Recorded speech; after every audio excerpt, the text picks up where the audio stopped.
และคณะกฐินผ้าป่าสามัคคีกรุงเทพเชียงใหม่ได้ทำการบูรณะวิหารทรงล้านนาหลังคามุงกระเบื้องดินขอประดับช่อฟ้าปานลมทำด้วยไม้สักลงทุนทรัพย์ทั้งสิ้นจำนวน 2,319,600 บาทถ้วนและได้ทำการก่อสร้างอุโบสถเสร็จสิ้นเมื่อปี 2561 ได้รับพระราชทานวิสุงคามสีมาเป็นที่เรียบร้อยแล้วพร้อมจะจัดงานผูกพัทสีมาปิดทองฝังลูกนิมิตบัดนี้การบูรณะวิหารล้านนาและการก่อสร้างอุโบสถได้สำเร็จเรียบร้อยแล้วสมณศรัทธาและมูลศรัทธาข้าพเจ้าทั้งหลายเห็นสมควรให้มีการสมโภชเฉลิมฉลองเพื่อแสดงออกถึงความปีติยินดีเป็นไปตามประเพณีนิยมและเพื่อจักได้ถวายเป็นถาวรวัตถุไว้ในบวรพระพุทธศาสนาสืบต่อไปกำหนดการวันที่ 1 เมษายน 2565 เวลา 9 นาฬิกาคณะศรัทธาวัดบ้านแพะตกแต่งดาเครื่องไทยทานพระสงฆ์จำนวน 10 รูปสวดมาติกาทำบุญทักษิณานุปทาน เวลา 19 นาฬิกาพระสงฆ์จำนวน 9 รูปเจริญพระพุทธมนต์สวดมนต์ตันสมโภชพระพุทธรูปวันเสาร์ที่ 2 เมษายน 2565 เวลา 9 นาฬิกา 39 นาทีพระสงฆ์จำนวน 29 รูปเจริญพระพุทธมนต์สืบชะตาหลวงแบบล้านนาวันอาทิตย์ที่ 3 เมษายน เวลา 9 นาฬิกาเป็นต้นไปอาราธนาหัววัดต่างๆทั้งในอำเภอและต่างอำเภอแห่ต้นโคทานเข้าร่วมทำบุญตลอดวันที่ 4 เมษายน เวลา 13 นาฬิกาทำพิธีตัดหวายลูกนิมิตถวายทายทานพระสงฆ์อนุโมทนาเป็นเสร็จพิธีในโอกาสอันเป็นมงคลนี้จึงขอเชิญท่านไปร่วมทำบุญอนุโมทนากับข้าพเจ้าทั้งหลายตามวันเวลาและสถานที่ดังกล่าวโดยพร้อมเพรียงกันงานนี้มีมโหรสพตามสมควร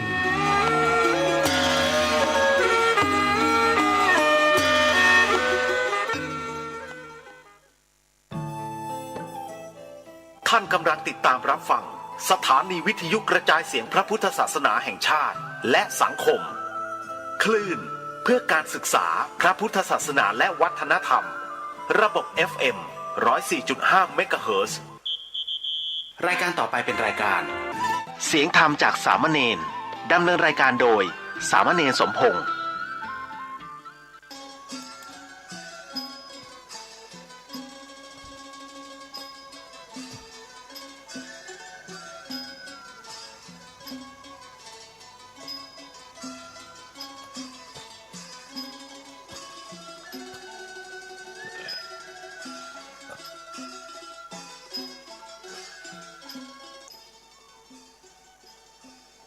ทั้งโลกนี้มีธรรม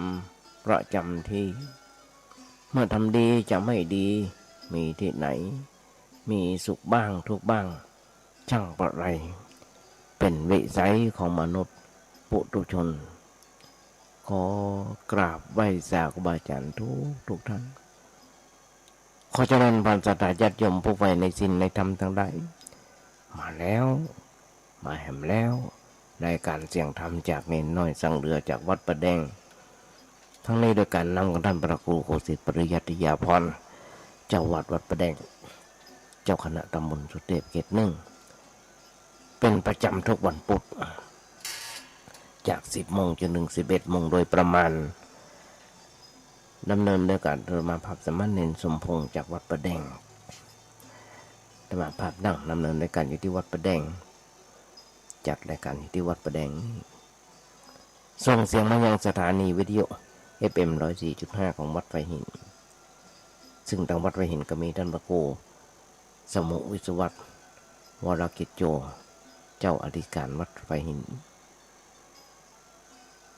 สถานีวิทยุ FM 104.5 ของวัดไฟหินนั้นโดยที่มีท่านพระครูปริยัติยานุศาสตร์ท่านพระครูปริยัติยานุศาสตร์เป็นผู้ก่อตั้งเป็นผู้เบิกเขารู้จักกันชื่อหนึ่งคือท่านอาจารย์พระมหาสวัยเทวปุญโญผู้เบิกผู้ก่อตั้งสถานีวิทยุ FM 104.5 ของวัดไฟหินพร้อมทั้ง รายการพระไตรปิฎกลอยฟ้าเพราะฉะนั้นญาติโยมทั้งหลายท่านบ่มีท่านพระครูปริยัติยานุศาสตร์อาตมาก็บ่ได้มานั่งนั่งจากญาติโยมฟังอาตมาได้รับโอกาสจากครูบาอาจารย์ให้โอกาสฝึกให้โอกาสหัดในการน้อมนำเอานำตามคำสอนองค์พระสัมมาสัมพุทธเจ้ามามาจากญาติโยมฟังก็มาหลายปีดีดักโดยเฉพาะท่านพระครูโคสิทธิปริยัติยาภรณ์เป็นผู้สอนธรรมภาพที่ว่าสอนนั่นคือสอนในรายการจัดรายการวิทยุเริ่มเดิมทีกับพระเจ้าความใฝ่ฝันเป็นแบบนี้ตั้งแต่วันแรกที่มาบวช35-36 ปีบาอาจารย์เพิ่นสอนว่าอยู่วัดจะไปอยู่บ่ได้มั่นไว้พระสวดโยโกฮ้องแล้วก็นำทำคำสอนองค์พระสัมมาสัมพุทธเจ้ามามาจากญาติโยมฟังพ่อซึ่งอาตมาภาพได้ทำตามที่ครูบาอาจารย์เพิ่นได้สอนมาโดยตลอดทุกวันพุธ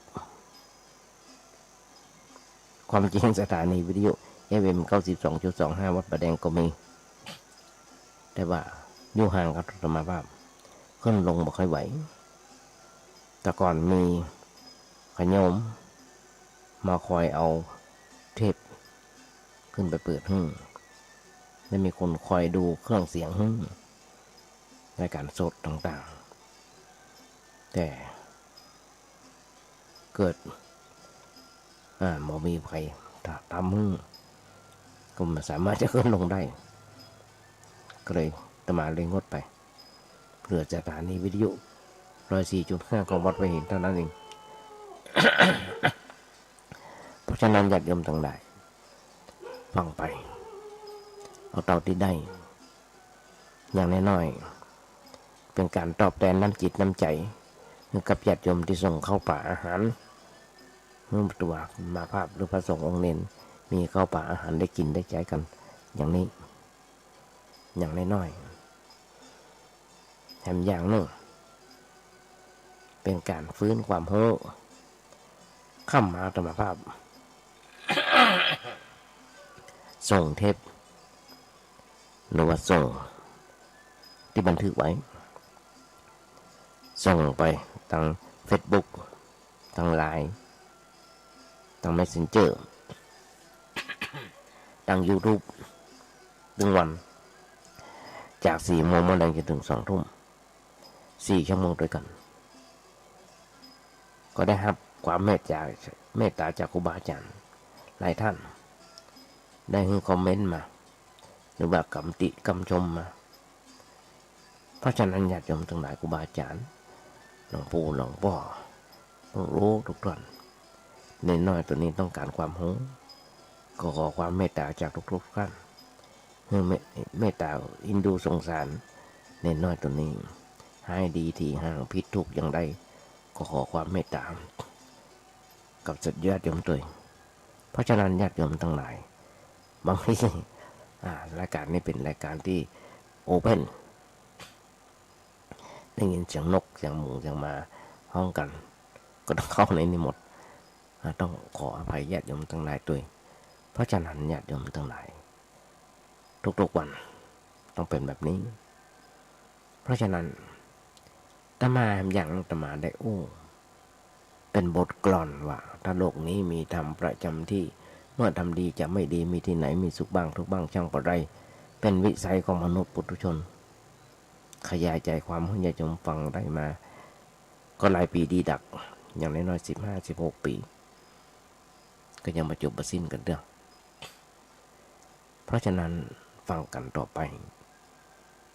ญาติโยมทั้งหลายเป็นอย่างที่เพิ่นว่าก่อนบทอย่างที่บทกลอนว่าก่อนทำอย่างหนึ่ง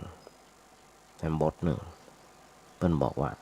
ถ้าธรรมะไม่กลับมาโลกาจะวินาศทันได้เลยญาติโยมทั้งหลายธรรมะมาปิกมานะโลกาจะวินาศหลายประเทศ ที่มีการสงครามเกิดขึ้นนั้นอยู่ไกลตัวเฮาแต่ว่ากระเทือนมันถึงประเทศไทยของเฮาด้วยกวอันปันจริงกูอันปันอย่างแป้ง มาว่าเป็นน้ำมันทอดไข่น้ำมันเติมรถสปะแปลงหมดสัตว์สิ่งหิ่งห้อยก็แปลงเพราะฉะนั้นญาติโยมทั้งหลาย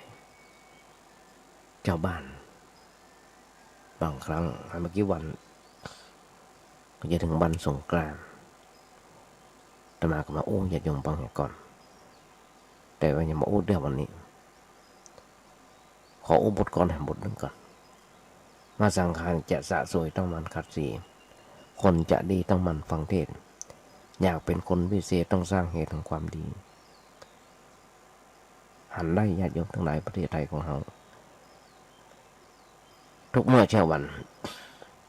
เพราะว่าจะเป็นเด็กร้อนคนเฒ่าคนแก่ฆ่าตีลั่นฟันแทงฆ่ากันได้งูได้หันกันทุกเมื่อเช้าวันฆ่ากันตายปีฆ่าน้องน้องฆ่าปีพ่อฆ่าหลานฆ่าลูกสปะหันได้ทุกเมื่อเช้าวันเพราะอย่างญาติโยมทั้งหลายเพราะความประมาทเพราะความเผลอเร่อเพราะอบายมุขคำว่าอบายมุขญาติโยมทั้งหลายเว้นจากการดื่มของมึนเมาเว้นจากการเที่ยวมาคืนขับพับเด็กบ้านอย่างต่างๆเป็นแหล่งอบายมุข เมื่อกี้วันที่ผ่านมามีดาราท่านหนึ่งได้ถึงแก่ชีวิตไปถ้าบอก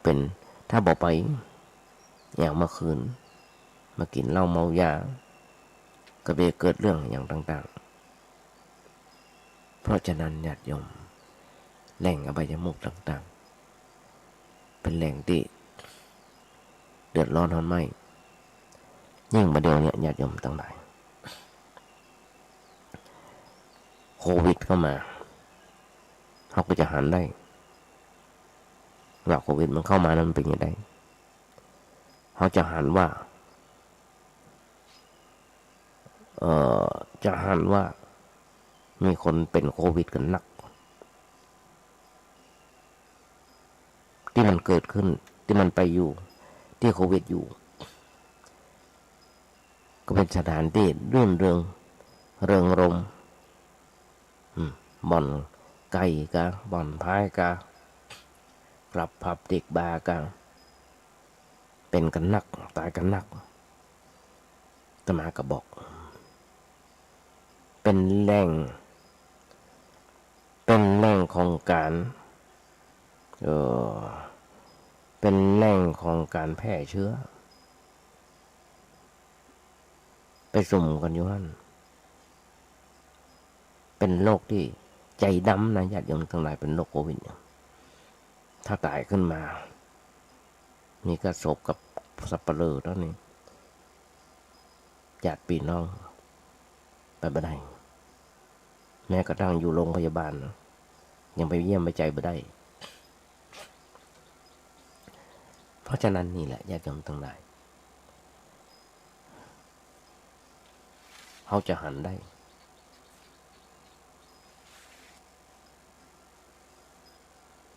บ้านเมืองของเราก็จะเดือดร้อนทนไม่เป็นไปทั่วโลกในเรื่องของโรคโควิดเจ้าบ้านเจ้าเมืองบ่นไปม่วนกันเล่ากันเมื่อเปิดรถมันวิ่งอย่างเช่นสะพานวิ่งข้ามสะพานพ้นแต่ข้ามมาพ้นข้ามอยู่อย่างนั้นวิ่งเวียนไปเวียนมาไม่สามารถจะข้ามไปได้พอวิ่งบนสะพานใหญ่มันได้วิ่งข้ามไปสะพานในวัฏสงสารสะพานวัฏสั่งสารวัตรนั่นคือการเวียนว่ายตายเกิดที่เฮาเวียนว่ายตายเกิดกันอยู่ทุกเมื่อเช้าวันทุกเวลา มาได้วิ่งข้ามไปบ่มีไผจวนหึงข้ามจวนหึงข้ามก็มันมีไผอยากจะข้ามเพราะอย่างทุกคนยังติดกันอยู่ฝั่งนี้อยู่มาอยากจะไปฝั่งพ้นฝั่งที่เหมือนงานสันเล้านั่นคือมีฝั่งที่เป็นรูปเสียงกลิ่นรสสัมผัสอันก่อให้เกิดความเพลิดเพลินหมดงานสันเล้าโดยแสงสีอย่างต่างๆนานา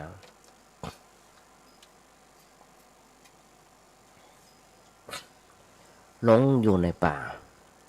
ของกามลมลงอยู่ในป่าของกามลมไม่อยากจะข้ามไปแม้มีคนบอกข้ามมาฝั่งนี้เถอะข้ามมาฝั่งนี้เถอะฝั่งนี้สงบเงียบเรียบร้อยไปยุ่งไม่ยากหลายคนก็ไปอยากจะไป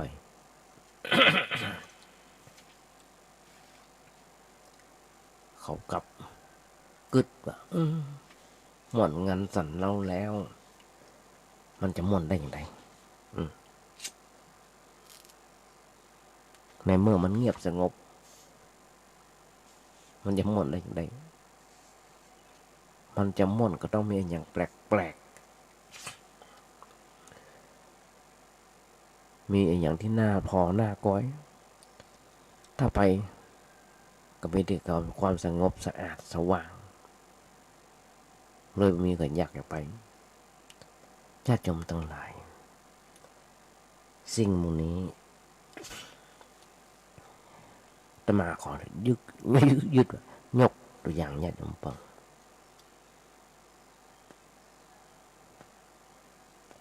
วัดวาศาสนาต่างๆแจ้งมาเพื่อกระเปิดเข้าไปทำบุญทุนทานกันไปฟังธรรมะแต่คลับพับเด็กบายอย่างต่างๆบางทีต้องเสียก้าประตูต้องเสียก้าประตูเข้าไปอย่างเช่นการพนันบ้านเราเล่นมาได้ไปเล่นฟังเปิ้ลปุ๊บต้องเสียเงินเสียทองฟังพอข้ามฟังไปแต่วัดวาศาสนาต่างๆพอต้องเสียเงินเสียทองก็เข้าไปฟังได้ยิ่งยุคนี้สมัยนี้ฟังได้หลายๆต่างโทรศัพท์ก็ฟังได้พอได้จะฟังหลวงพ่อหลวงอย่างกูหรือเจ้าตนได้ฟังได้เปิดเข้าไปฟังได้ใน YouTube ได้เหมือนกันญาติโยมทั้งหลาย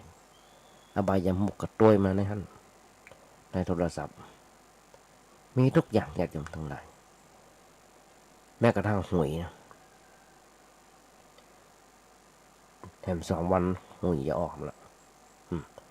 แถม2 วันหวยจะออกละแต่ว่าเขานั่งอยู่ที่บ้านมีแต่โทรศัพท์ก็สามารถเสียเงินได้กระเดียวหวยลาวกระเดียวหวยเขมรหวยพม่าหวยต่างๆ มีเขาได้เล่นก้นห้องเดลิเวอรี่ส่งตรงถึงบ้านการพนันฟุตบอลเพิ่นเล่นกับต่างประเทศแต่เขานั่งเล่นนั่งพอเขาในโทรศัพท์ญาติโยมลองคิดกันหรอญาติโยมทั้งหลายไอ้ความม่วนงันสันเล้ามันอยู่บนโลกเลยไปอยากจะไปฝั่งปุ้นแม้กระทั่งมีคนนึกฟังสังเกตอะไรหูได้ยินตาก็แบบไว้ดูแบบไว้พอจิตก็ได้วิคิดไปคิดว่าฝั่งปุ้นมีอะไรอย่างมีความสุขอย่างใดป้นก็ไม่ได้คิดที่จะไปก็อย่างที่บอกก็ยังเวียนว่ายอยู่ฝั่งนี้ถึงแม้ว่าว่ายน้ำไป สักกึ่งหนึ่งสักกึ่งแม่นึ่งกึ่งแม่น้ำก็ไหว้ปิกะไม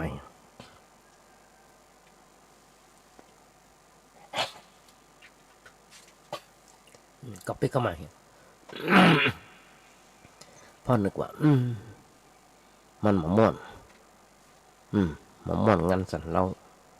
มันหมอม่อนงันสันเล่าอย่างก็เลยไม่ใครอยากจะไปธรรมะที่เป็นของที่คนเข้าถึงยากแต่ว่าก็ต้องพยายามอู้กันชักจูงโน้มน้าวจิตใจ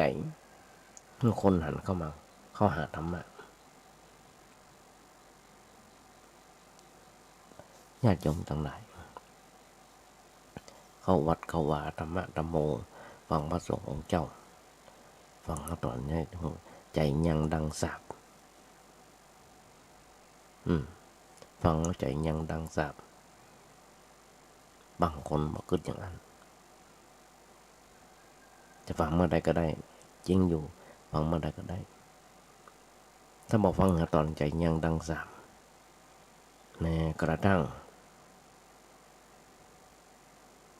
มีงาน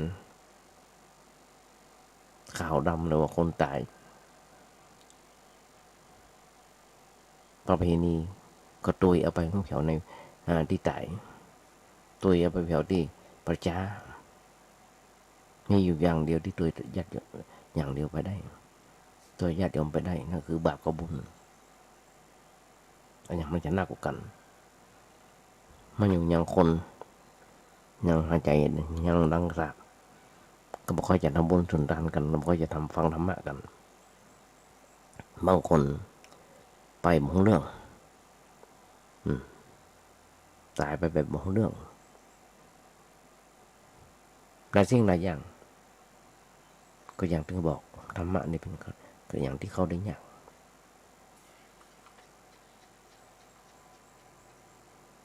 ในขณะที่เขาที่ทำงานอยู่ฝั่งเนี้ยที่หันอยู่ฝั่งเนี้ยอย่างน้อยๆญาติโยมทั้งหลายที่ผ่านมาทศพิธราชธรรมสมโพธิเปิ่นได้ออกไปจัดงานเผยแผ่ธรรมะจำตามจังหวัดต่างๆอาศัยวิทยาลัยครูพ่องวิทยาลัยเทคนิคพ่องแม้กระทั่งตอนนี้ส่งพระออกไปเป็นจุดศูนย์กลางแล้วออกไปทำการอู้ธรรมะ ลูกหลานตันเต้า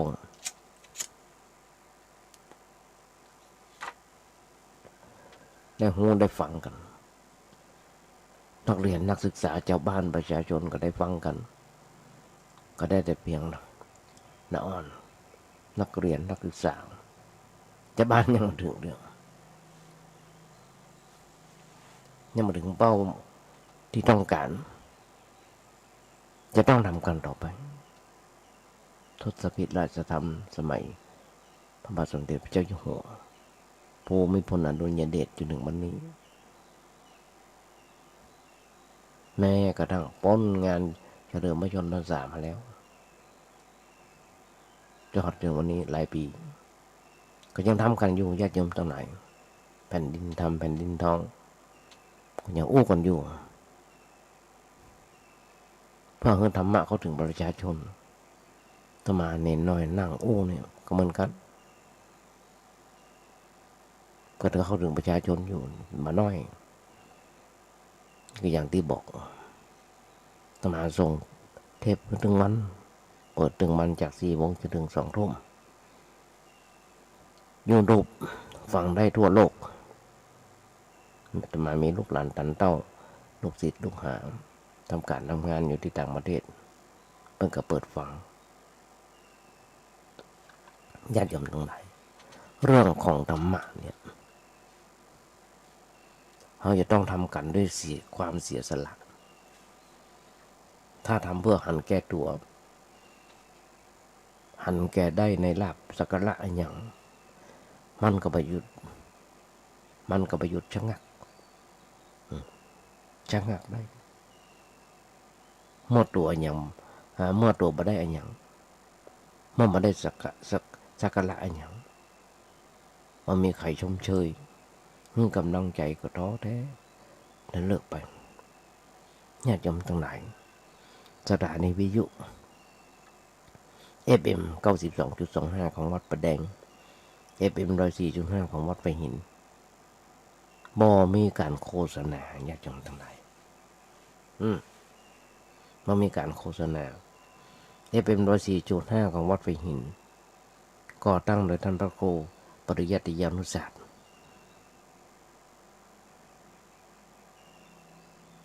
15 ปีที่ผ่านมา13-14 ปีที่ผ่านมาเสียค่าน้ำกับไฟ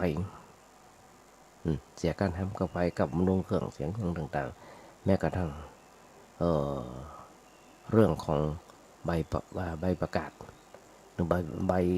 กบวอย่างนี้นะที่กสทชบนนั้นอนุญาต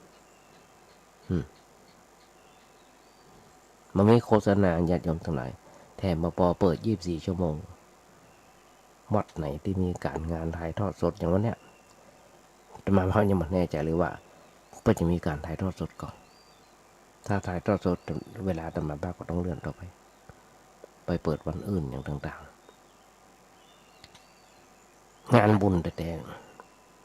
งานสืบทอดพระพุทธศาสนาแต่ท่านก็จะย่อมทั้งหลายไผก็จ้างแต่มามีเพื่อนอยู่ใน Facebook ประมาณ210 คน220 คนประมาณนี้ฟัง1 คนกับบุญแล้วดีใจแล้วมีใน Facebook ครับจำมาได้มีคนคอมเมนต์มา1 คนก็ดีใจแล้วอย่าจำต้องได้เสียงโทรศัพท์มาหาตอนภาพมานั่งใน Facebook ใน Messenger ใน LINE 1 คนสาธุด้วยกัน1 คนนั่นคือรางวัลที่ให้กระตรวจอัตภาพดีใจยังมีคนพอคนฟังญาติโยมทั้งหลายมีพระหลายรูป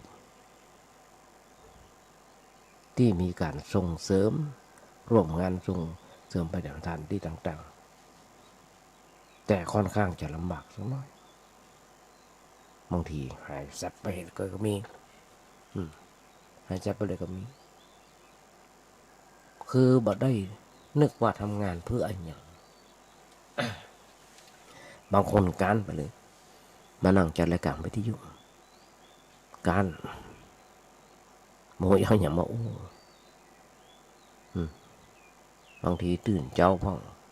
สปะการงานนักพ่องถ้าทำงานเพื่อคนนั้นคนนี้เมื่อคนนั้นคนนี้บ่สนใจเขาก็เบื่อก็น่ายมาได้อะไรอย่างก็เบื่อก็น่ายเช่นมาได้ลาบก็เบื่อนะเมื่อน่ายมาได้ยศก็เบื่อน่ายมาอยากจะทำมันอย่างต่อไป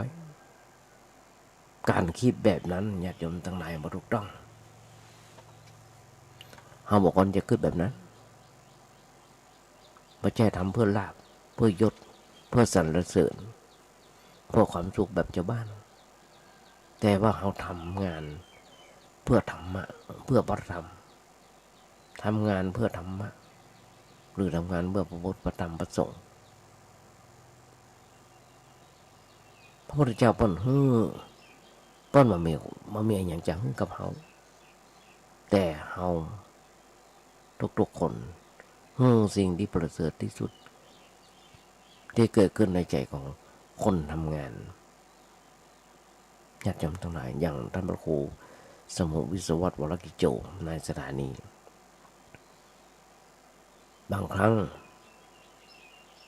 เปิ้นต้องเอารถไปฮับเปิ้นมาซ่อมเครื่องแต่มาบาปที่กุฏิมาแปลงอันนั้นอันนี้ทุกวันนี้ตมาบันทึกเสร็จเรียบร้อยเปิ้นจะรีโมทมาเอาเทปไปเปิดที่ปุ่นหรือไม่ก็นั่งท่ากันที่สถานีพอถึงเวลาตมาภาพกับเปิ้นก็เปิดสถานีไป ปิดช่องให้อาตมา เปิดเวลาให้อาตมาในโอ้ในรายการเป็นแบบนั้นทุกๆคนที่มีการจัดรายการวิทยุญาติโยมทั้งหลายอันนี้คือเป็นคนที่มีจิตใจเต็มไปด้วยความเสียสละยิ่งกว่านั้นก็คือท่านพระครูปริยัติยานุสาสตร์เป็นผู้เสียสละเป็นผู้ก่อตั้งยิ่งกว่านั้นก็คือท่านพระครูโคสิตปริยัติยาภรณ์เป็นสอนเป็นเอาความรู้มาตัดความเห็นแก่ตัวออกไปทำมันอย่างก็เพื่อมุ่งเพื่อประโยชน์ส่วนรวมถ้าถวายพระพุทธเจ้าถวายพระธรรมถวายพระสงฆ์มาได้หวังอันอย่างที่จะเป็นเรื่องของเจ้าโลกเช่นว่ายศถาบรรดาศักดิ์นี่มันเป็นเรื่องธรรมดาอย่าไปหวังอันอย่างมันวุ่นวาย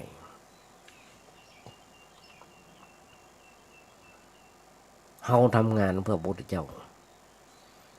อุทิศชีวิตถวายแก่งานเพื่อให้งานนี้มันจเจริญก้าวหน้าต่อไปได้อันอย่างก็ยังอั้นมาได้อันอย่างก็ยังอั้นเพราะปัจจัยเรื่องสำคัญอยู่ที่ว่าทำงานเพื่อให้งานเจริญก้าวหน้านั่นคือเผยแผ่ธรรมะให้กับประชาชนบางคนมันมีเวลาไปวัดไปบาก็ธรรมะเปิดธรรมะฟังได้เวลาเนี่ยที่อาตมาเคยอู้ถึงวันว่าเป็นเวลาที่เหมาะยิ่งเป็นโควิดโรคโควิดมาเข้ามาแบบนี้ไปไหนมาได้บางคนเฒ่าคนแก่ก็ดีโรคเต้าดันเด่นก็ดีป้นห้องมาอย่างก่อนนะกักตัวอยู่ที่บ้านอยากอยู่มาฟังหลักโทรศัพท์มาฟังทำกับข้าวกับปางลูกหลานตันเต้ากินไปซักเสื้อซักผ้าลูกหลานตันเต้าอยู่บ้านมาได้จาก10 โมงจนถึง11 โมงเดี๋ยวก็กินข้าวกันละเนี่ยก็เปิดฟังกันไปคนเฮานะญาติโยมทั้งหลายการงานจะก้าวเจริญก้าวหน้าเผยแผ่ธรรมะกับประชาชนถ้ามีหลักในใจแน่นแฟ้นอย่างนี้จะบ่ท้อถอยเบื่อหน่ายแต่มาไม่ได้บอกอย่างจากไปต้องการแต่จะทำงานเพื่อประโยชน์เพื่อความสุขส่วนแก่ส่วนรวมทำงานคนทำงานก็ต้องคิดโดยเฉพาะทำงานเพื่อธรรมะต้องคิดอย่างนั้นคิดเพื่อขึ้นมาได้ถ้าคิดถึงเรื่องที่จะมีจะได้ที่จะเป็นอะไรอย่างนี้มันยุ่งแล้วนั้นบางคนจะไปคิดอย่างนั้นคิดถึงแต่ว่าเรามีหน้าที่พุทธบริษัททั้งสี่ทุกคนมีหน้าที่เผยแผ่ธรรมะให้กับประชาชนก็ต้องทำไปตามหน้าที่ใครจะชมใครจะบาติใครจะติบ่สนใจถ้าจะสนใจแต่เพียงว่าเฮาเปิ้นชมเฮาถูกต้องหรือไม่เปิ้นติเฮาถูกต้องหรือไม่ถ้าเปิ้นชมถูกต้องก็อย่าไปหวั่นไหวก็อย่าไปยินดียินร้ายเปิ้นติก็อย่าไปยินดียินร้ายให้นึกแต่เพียงว่าเป็นการแสดงออกของเปิ้นเท่านั้นเฮาอย่าหวั่นไหวกับคำแสดงออกเหล่านั้นตั้งหน้าตั้งตาทำงานทำการต่อไปอาตมาถึงบอกญาติโยมทั้งหลายทั้งกัลยาณมิตรที่ใหม่กัลยาณมิตรเดิมเปิ้นได้ติได้ชมอาตมาบ้างขอความคิดเห็นขอคำติชมจากเปิ้นแล้วบ่น้อยญาติโยมทั้งหลายครูอาจารย์ที่เปิ้นติเปิ้นชมเปิ้นให้กำลังอกกำลังใจอาตมาบ้างบ่น้อยเลยแต่ก็ยังต้องการอยู่ญาติโยมทั้งหลายวงการพระศาสนาต้องการคนอย่างนี้ต้องการอย่างคนที่สืบทอดพระพุทธศาสนาอย่างเช่นพระครูท่านพระครูต่างๆที่อาตมาได้เอ่ยนามไป คนที่มีอุดมการณ์แน่วแน่เพื่อทำงานให้กับพระพุทธเจ้าประธรรมประสงค์อย่างแท้จริง ถ้าได้คนประเภทนี้หนักขึ้นหนักขึ้นศาสนาก็จะเจริญก้าวหน้าเพราะมีผู้เสียสละเพื่อพระศาสนาถ้าเราคิดถึงนึกถึงกุลขององค์พระสัมมาสัมพุทธเจ้าจะหันว่าเปิ้ลมีความเสียสละขนาดไหนญาติโยมทั้งหลายเราลองเกิดกระเดือพุทธเจ้าของเราเป็นถึงมงกุฎราชกุมารเป็นเจ้าฟ้ามีความสุขมีความสบายในวังทุกสิ่งทุกอย่างแต่ก็ยังเสียสละสิ่งเหล่านี้ออกมาอยู่ป่านอนบนดินกินบนทรายอาศัยร่มไม้เป็นหลังคาเสื้อผ้าก็เป็นเสื้อผ้าเก่าๆที่เก็บมาจากกองขยะมาได้พิเศษพิโสอะไรอย่างเปิ้นว่านุ่งผ้าขี้เลี้ยวเป็นคนนุ่งผ้าขี้เลี้ยวญาติโยมทั้งหลายพระองค์ไปยังศึกษาหาความรู้ความเข้าใจจากสำนักครูบาอาจารย์ต่างๆที่มีชื่อมีเสียงอยู่ในสมัยนั้นเพื่ออย่างเพื่อทดสอบดูว่าความรู้อย่างนั้นจะช่วยให้พระพุทธเจ้าพระองค์พ้นจากความทุกข์หรือไม่ได้หรือไม่เมื่อไปเป็นศิษย์ภายในสำนักใดก็เป็นศิษย์ที่มีความอ่อนน้อมถ่อมตัวเชื่อฟังคำสอนคำเตือนของอาจารย์มาได้อยู่ในมาได้อยู่ห้องไผ่หนักอกหนักใจ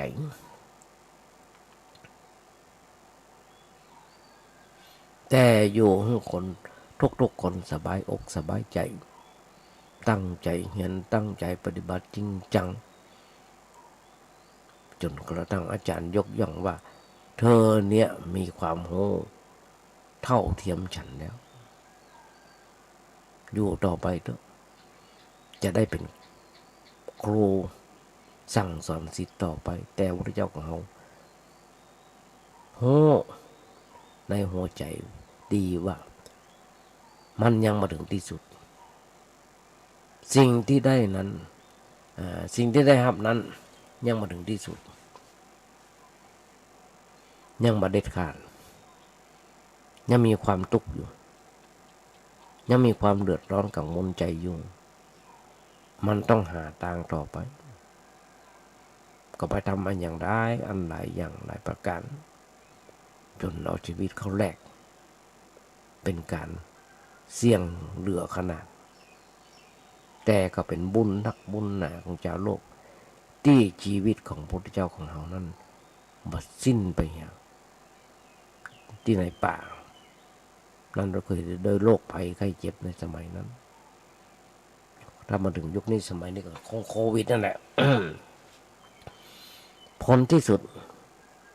ก็สำเร็จเป็นพระพุทธเจ้าคือได้ตรัสรู้ความจริงแล้วก็มีจิตใจผ่องใสเบิกบานเป็นผู้บริสุทธิ์อย่างแท้จริงเป็นผู้บริสุทธิ์อย่างแท้จริงก็มันปัญญาที่พระเจ้าของเราได้ค้นปากแล้วก็มาได้อยู่นิ่งเฉยไปเอวสอนประชาชนตามสถานที่ต่างๆเตียวไปเตียวฝ่าแดดฝ่าลมฝ่าฝนฝ่าความร้อนความหนาวในประเทศอินเดีย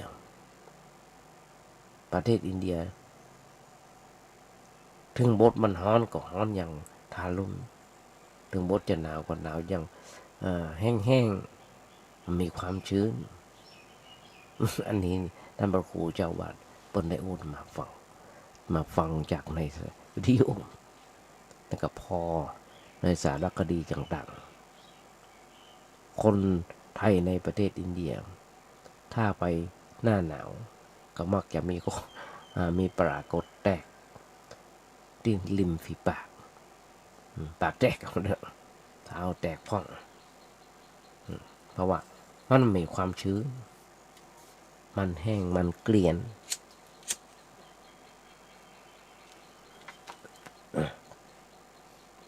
มันแห้งมันเกลี่ยมไปหันอย่างนั้น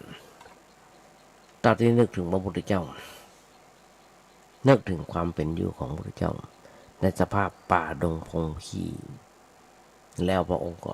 ทำประโยชน์ให้กับประชาชนนักหนาประปานญาติโยมทั้งหลาย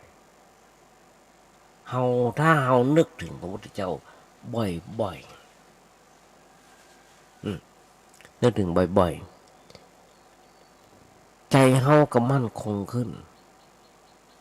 แต่มาบอกจะรักพระพุทธเจ้าอยากจะทำงานถวายแก่พระพุทธเจ้าได้กำลังใจจากพระพุทธเจ้าอย่างเนี้ยเฮากึดแล้วก็ได้ถ้าบักกึดก็บ่ได้ไปนั่งกึดแต่เรื่องอื่นเหี้ยเรื่องวิตกกังวลเรื่องอะไรอย่างต่างๆมาเป็นเรื่องโควิดเข้ามาไปไหนก็บ่ได้ไปกึดเอาพุ่นน้ำมันก็แพงไข่ก็แพงไปกึดเอาพุ่นบ่ได้กึดเอาเนี่ยบ่ได้กึดเอาพระพุทธเจ้ามาปลอบประโลมจิตใจบ่ได้กึดถึงความเสียสละของการทำจริงความเมตตากรุณาปราณีที่พระพุทธเจ้าของเรามีต่อชาวโลกทั้งหลายถ้าเราบ่ได้กึดอย่างอั้นกำลังใจมันก็เหี่ยวไปเลยไปไหนก็บ่ได้โควิดเนี่ยบ่ได้ไปรดน้ำคือธรรมะบ่ได้เข้าวัดไปฟังธรรมะบ่ได้เปิดฟังเน้นน้อยตัวนี้คือฟังธรรมะเอาแต่น้ำสกปรกมารดต้นไม้ก็หายใจบ่ออกแล้วก็ถึงแก่ความตายไปคนเฮาถ้าคิดแต่เรื่องโลกแต่เรื่องโลกแต่เรื่องโลกจิตใจมันก็กวัดแกว่งมันอยากจะไปอยู่กับชาวโลกแต่ถ้าคิดถึงเรื่องธรรมะจิตใจก็ห่างโลกห่างออกไปก็ไปอยู่กับพระธรรมอยู่กับฝ่ายแห่งความสะอาดแห่งความสงบแห่งความสว่างเปิ้นเฮามาอยู่กับพระแต่ถ้าไปคิดถึงเรื่องรูปเสียงกลิ่นรสสัมผัสอันเป็นเรื่องโลกียวิสัยจิตใจก็ไปอยู่กับสิ่งเหล่านั้นหมกมุ่นมัวเมาอยู่ในกับสิ่งเหล่านั้นหมอกจากทุกข์ไปการอยู่ในความทุกข์นั้นมันดีหรือบ่ดีญาติโยมก็ต้องคิดก่อยแล้วก็พอมันว่าอยู่กับความทุกข์นะมันบ่ดีความทุกข์108อย่างที่ปรากฏอยู่ในชีวิตของคนเฮาทั่วไปทุกส่วนตัวทุกเรื่องครอบครัวทุกการงานทุกของประเทศชาติสังคมล้วนแต่เป็นทุกข์ทั้งนั้นถ้าคิดบ่เป็นถ้าคิดมันเป็นมันก็บ่ทุกข์แต่ถ้าคิดมันเป็นก็คิดด้วยความบ่เข้าใจด้วยความหลงเขาไหลเข้าใจผิดว่านั่งกลุ้มด้วยเรื่องอย่างนี้การที่นั่งกลุ้มอกกลุ้มใจมันบ่ถูกต้องเปิ้นบอกว่ามันไม่ใช่เรื่องของพุทธบริษัทไม่ใช่วิสัยของพุทธบริษัทเราควรจะเป็นผู้รู้ผู้ตื่นผู้มีความเบิกบานแจ่มใสเมื่อเขาเป็นผู้รู้ผู้ตื่นผู้มีความเบิกบานแจ่มใสจะไปนั่งทุกข์อยู่นี่คนจะได้สติขึ้นในขณะนั้นบนเขาว่าฉุกคิดขึ้นมาทันต้องดีว่านี่มันอันหยังนี่มันอันหยังกันอันหยังมันอยู่ในใจของเขา เฮาคิดเรื่องอันหยังทำไมถึงกลุ้มใจทำไมเฮาต้องนั่งเป็นทุกข์อย่างนี้มันบ่ถูกต้องมันเป็นทุกข์โควิดไปไหนก็บ่ได้ก็นึกอย่าว่าโควิดมาก็ทำให้เฮามีเวลาได้นั่งทำจิตทำใจจะเดินสมาธิภาวนาไหว้พระสวดมนต์ดูแลลูกเต้าหลานเด่นพ่อแม่พี่น้องก็ว่ากันไปแล้วเราควรจะคิดอย่างไรแม้จะคิดในเรื่องนั้นก็ได้แต่ว่าต้องคิดด้วยปัญญาไม่ได้คิดด้วยความโมโหถ้าคิดด้วยความโมโหหนักกลุ้มใจถ้าคิดด้วยปัญญาก็มีความหมดความกลุ้มใจถ้าคิดด้วยปัญญานะให้มันเกิดความเข้าใจเกิดขึ้นอย่างถูกต้องเพราะว่าความทุกข์คืออันหยังทุกข์มาจากอันหยังทุกข์นี่เกิดเป็นเรื่องแก้ไขได้แต่แก้ไขด้วยวิธีใดด้วยวิธีสอบสวนทวนความหรือว่าสอบสวนทวนถามถึงปัญหาคือความทุกข์จนเข้าใจว่าอันหยังเป็นอันหยังแล้วเฮาก็บ่ต้องไปคิดเมื่อมันเป็นทุกข์ต่อไปทุกเรื่องเนี้ยคิดนี่มันแทงตลอดได้เรื่องอื่นมาก็แทงตลอดต่อไปคิดนี่มันหูแจ้งแทงตลอดไปเรื่อยๆผลที่สุดอารมณ์ภายนอกที่มากระทบบอกว่าจะเป็นเรื่องอันหยังหรือบอกว่าอันหยังจะเกิดขึ้นในชีวิตของเฮากับปลงได้วางได้ด้วยปัญญาใจปัญญาเป็นเครื่องมือสำหรับปลงวางสิ่งนั้นญาติโยมทั้งหลายแต่มานึกอย่างหนังที่ครูบาอาจารย์เพิ่นได้สอนว่าอยู่ทุกเมื่อเช้าวันตื่นเช้าขึ้นมายังมีลมหายใจอยู่เข้าห้องน้ำอาบน้ำอาบท่าน้ำแปรงฟันแจ้งมานะอาบน้ำอาบท่าอย่างน้ำแปรงฟันไหว้พระสวดโยโกห้องยังมีลมหายใจก็ดีใจแล้วตอนที่ผ่านมากี่วันที่ผ่านมามีดาราผู้มีชื่อเสียงหลายท่านด้วยกันที่ถึงแก่กรรมไปอย่างเช่นพระเอกสรพงษ์ชาตรีผู้มีคุณูปการต่อพุทธศาสนาของเราจนได้เป็นซึ่งศิลปินแห่งชาติหลายคนโดยชาติยมทั้งหลายว่าเป็นนักร้องอย่างต่างๆคุณครูไวยพจน์เพชรสุพรรณอย่างนี้พรศักดิ์ส่องแสงอย่างนี้ผู้มีคุณูปการต่อประเทศต่อพี่น้องเขาเท่านั้นเลยก็ยังแก้กรรมได้บางคนอายุแค่40-50ยังสรพงษ์ชาตรีอายุ71 ปีท่านก็จะยมตั้งหลายเท่าที่ผ่านมาภายไปนครราชสีมาจะหันป่าเปิ้นสร้างคุณูปการไว้สร้างศาลาสมเด็จพระจันทร์โตไว้เขาก็จะหันญาติโยมทั้งหลายยังหนีพ้นแม้แต่พระสงฆ์องค์เจ้าหลายรูปด้วยกันผู้มีคุณูปการต่อพุทธศาสนาทุกคนต้องมีการแตกดับเหมือนกันทุกคนแต่มานั่งโอโยก็มาแน่ว่าอาจารย์เพิ่งบอกเมื่อเอาความตายเป็นอารมณ์หายใจเข้าแล้วมาหายใจออกก็ตายการใช้ปัญญาก็คือมาการหมายถึงความคิดคนในเรื่องนั้นไม่ใช่นั่งเพ่งมองในเรื่องความทุกข์อย่างเดียวแต่พอว่ามันมาอย่างใดมันไปอย่างใดถึงได้เกิดยุ่งขึ้นมาในใจของเราพิจารณาจะต้องมันลึกแทงให้มันตลอดไปเรื่องนั้นเราก็เข้าใจในเรื่องนั้นได้ความทุกข์ก็ลดน้อยลงถ้าทำตามนี้เรื่องความทุกข์ในชีวิตประจำวันเรานี่แหละเป็นเครื่องวัด การปฏิบัติธรรมของเราทุกๆคนภายกระจังเข้าไปวัดฟังเทศน์บางคนมาหลายปีดีดักแล้วอ่านหนังสือก็หลายเล่มแล้วฟังมาภาพก็หลายปีแล้วฟังวิทยุก็หลายช่องฟังมากันมาเรื่อยๆทีนี้ก็ต้องวัดตัวเก่าเองว่าเฮาเบาบางจากทุกข์ขนาดไหนจิตใจสงบขนาดไหนสะอาดขนาดไหนเมื่อมีอย่างมากระทบตีโต้กลับไป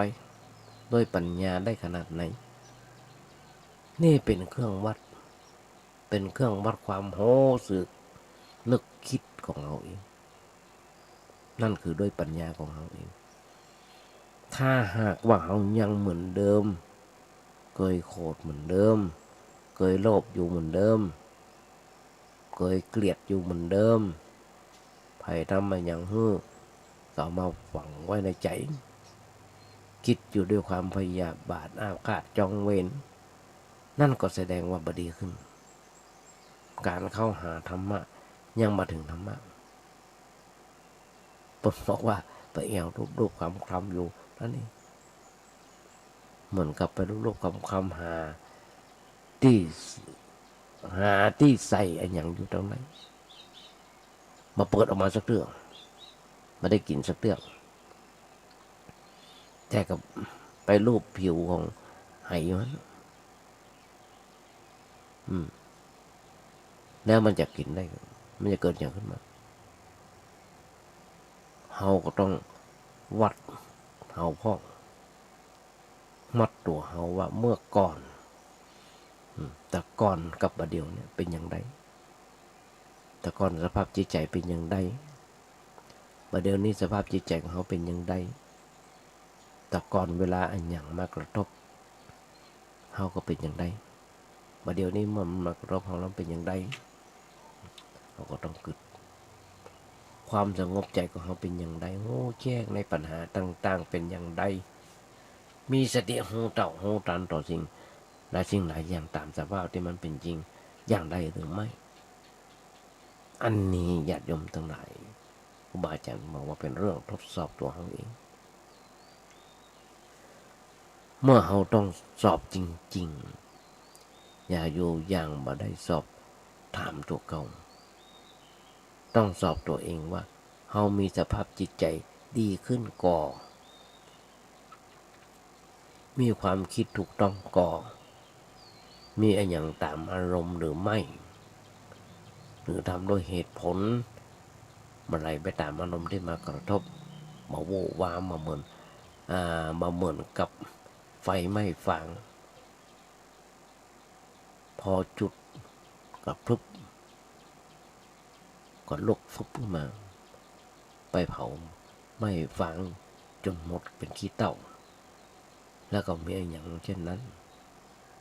สภาพจิตใจหนักแน่นอดทนบังคับตัวเก่าได้ควบคุมตัวเก่าได้อย่างนี้ก็แสดงว่าเราได้รับผล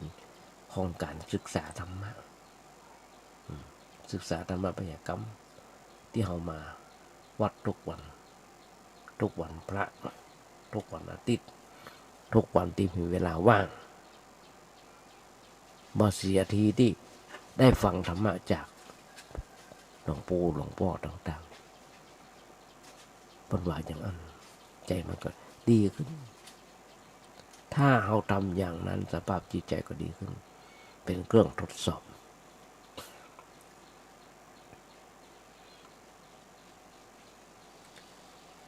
การทดสอบเราก็ต้องไปคลุกคลีกับเจ้าบ้านเจ้าเมืองพ่อโมโหว่าบ่ใช่ว่าอยู่ว่าบ่ใช่ว่าโหธรรมะแล้วโอ้เขาจะต้องอยู่เงียบหรือว่าหนีเลยหนีไปอยู่คนเดียวอยู่ในป่าคนเดียวอยู่ในห้องคนเดียวเขาเอาชอบความสงบไม่อยากรบกวนใครไม่อยากให้ใครมารบกวนอันนี้ไปบรอดมันต้องทดสอบกันนักทดสอบกันนักสมมติว่าเขามาปฏิบัติธรรมะที่วัดอย่างน้อยที่วัดประแดง4 วัน5 วันวัดลำเปิงก็ดี 3 วัน 7 วันอย่างไรก็ตามออกไปก็ต้องไปอยู่คลุกคลีกับอารมณ์ที่มากระทบ เพื่อทดสอบว่าการฝึกสติปัญญาได้หลายวันมันช่วยได้ก่อช่วยเขาหยุดได้ก่อสงบได้ก่อมีอย่างมากระทบเขาก็จะงักหยุดมันได้มาโวกวามมาเราร้อนยิ้มได้เมื่อภัยมาว่าอย่างอันเถอะแม้อันอย่างมากระทบเขาก็ยิ้มรับได้ด้วยความชื่นบานมาแสดงอาการตอบโต้ออกไปมันที่เคยเป็นนี่คือเครื่องทดสอบไม่ใช่ว่าปฏิบัติแล้วต้องไปเก็บตัวเก็บเงียบมีคนมาโอ้บ่อยๆว่าอยากจะอยู่เงียบๆแล้วทำไมถึงไปอยู่เงียบๆอยากยมตั้งหลายเหลียวพอเวลานั่งดับหูดับตาโอ้อยากยมฟังเวลาก็จะหมดเวลาเพราะฉะนั้นอยากยมตั้งหลายหันดีหันดาวต้องนำรายการที่จากไปละแต่ว่าก่อนจะนำรายการนี้จากไปก็เขางานบุญงานกุศลอยากจะฟังสักน้อยว่าถ้าทางวัดประแดงของเราโดยที่ท่านพระครูโคสิตปริยัติยาพรเปิ่นได้ก่อร่างห้างแปลงซ่อมแซมเสนาสนะไว้กับวัดกับบ่าวไว้กับศาสนาไม่ว่าจะเป็นบันไดหน้าก็ดีกำแพงหัววัดนี่ก็ดีสำเร็จรุ่ลงไปอันใดอย่างซ่อมแซมกุฏิกาแต่ว่ายังเหลือกำแพงล้อมรอบวิหารล้อมวิหารทางหน้าวิหารและล้อมรอบตรงบันไดหน้าครับยังเหลือทำอยู่หลายอันหลายอย่างที่จะต้องมีการไปกันแปลงต่อไปก็ขอฝากบอกบุญญาติโยมทั้งหลายร่วมทำบุญสุนตันด้วยกันจะว่าจะเป็นอิฐหินดินปุ่นทรายไม่ก็ดีสีก็เอาโทรศัพท์ไปถามท่านพระครูเจ้าบาทได้เบอร์มันมีอยู่ว่า0818815690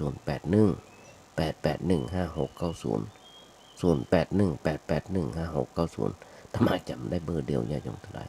เปิ้นจะครับแล้วก็เอาไปอู้ไปแจกกับเปิ้นว่ายังขาดเรื่องเหลืออย่างบ้องพอจะช่วยจะแบ่งเบาอะไรอย่างกันได้บ้องก็ขอน้อมนำจุนสลายญาติโยมทั้งหลายตัวท้ายรายการอันนี้ญาติโยมทั้งหลายขอกราบขอบพระคุณน้ำจิตน้ำใจและเรื่องนึกถึงบาอาจารย์โดยที่ท่านพระครูปริยัติยานุศาสตร์ผู้ก่อตั้งสถานีวิทยุ FM 104.5 ของวัดไปหินและเจ้าอธิการพระครูวิสุวัฒน์วรกิจโจในสถานีที่ให้ความเมตตาตรงภาพและขออนุโมทนาครูบาอาจารย์หลายผู้หลายท่านด้วยกันที่ให้ความเมตตาคอยสั่งคอยสอนกับเรากำลังใจกันพร้อมทั้งศรัทธาญาติโยมทั้งหลายด้วยวันนี้อาจจะเป็นวันครบรอบวันเกิดต่างไปก็ได้ก็นึ่งมาพระขออนุพรศรัทธาญาติโยมแต่ละขอมีความสุขมีความเจริญคิดจึงนึ่งจึงได้ส่งความมุ่งมั่นปรารถนาขอให้ญาติโยมอย่าเจ็บอย่าไข้กันเลยขอเจริญพร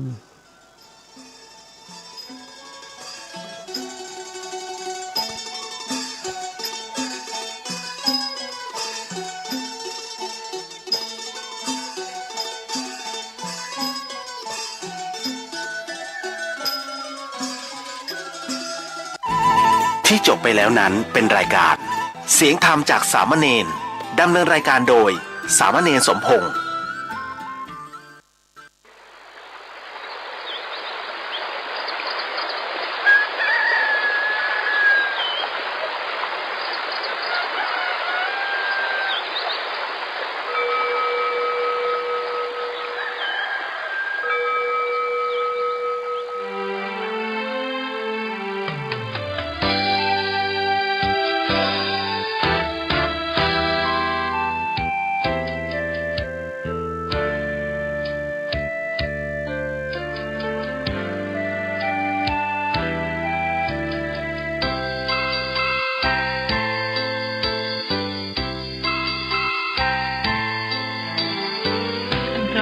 ทีปานน้ำงดงามสูงเด่น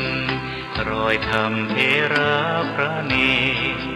ฝากเสียงผ่านสายลมลอยเชิญชวนศรัทธาร่วมบูรณะ